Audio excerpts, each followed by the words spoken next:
Understanding neuroplastic pain. When your brain becomes the source of chronic pain for many living with chronic pain, the journey is defined by a relentless cycle of medical appointments, unmet expectations, and a growing sense of fear. Even after an initial injury has physically healed, the pain often remains. This phenomenon, where the body continues to signal distress despite the absence of structural damage, is known as neuroplastic pain. Understanding the mechanism behind this sensation is not about dismissing the pain.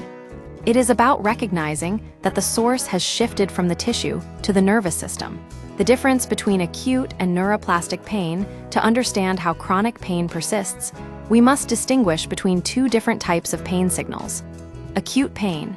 This is a vital survival mechanism. When you sprain an ankle, nerves send a signal to the brain to alert you to danger. The brain generates the sensation of pain to prompt rest and protection. Neuroplastic pain.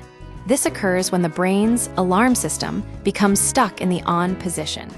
Even after the physical injury has resolved, the brain continues to ring the bell.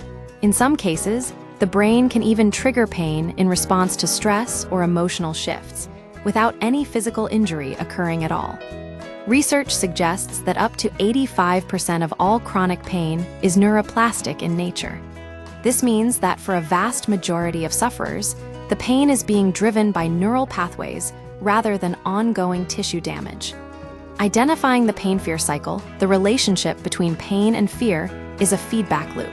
Pain causes fear, and fear, by increasing physiological stress and vigilance, tells the brain to produce more pain.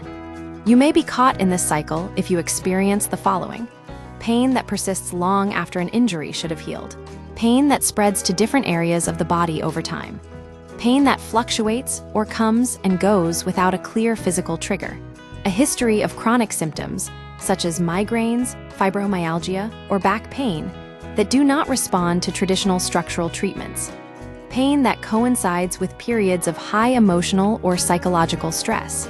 Note: it is essential to consult a physician to rule out underlying structural or pathological issues before concluding that pain is neuroplastic. Strategies to rewire the brain, because neuroplastic pain is driven by the brain's perception of threat. The goal of treatment is to convince the nervous system that it is safe. The brain is remarkably adaptable, and through intentional practice, these pathways can be reprocessed. Reframe the sensation. The first step is cognitive. You must change how you interpret the pain.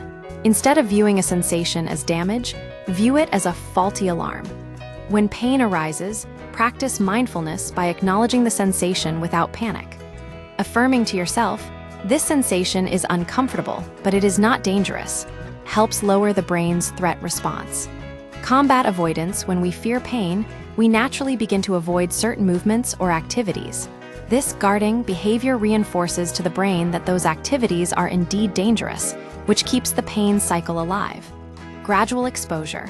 Once cleared by a doctor, slowly reintroduce feared movements. Focus on wins. Celebrate small increments of movement to build confidence in your body's resilience. Reintroduce joy and play. Chronic pain often turns the body into a project that requires constant management, which increases stress. Breaking this cycle requires shifting the focus from monitoring the body to enjoying it. Engaging in low-impact, joyful movement, such as dancing, gentle yoga, or swimming, can help reduce neurological vigilance. Even imagining joyful movement can have a positive impact on the brain's neural pathways. Moving toward recovery, while self-help strategies are effective, many people benefit from specialized clinical approaches.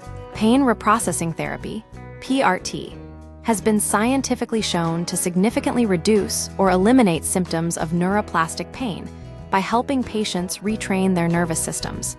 Conclusion: neuroplastic pain is a real physical experience, but it is driven by a nervous system that has become overprotective. By recognizing these sensations as false alarms and reducing fear-based avoidance, you can begin to rewire your brain and reclaim your quality of life.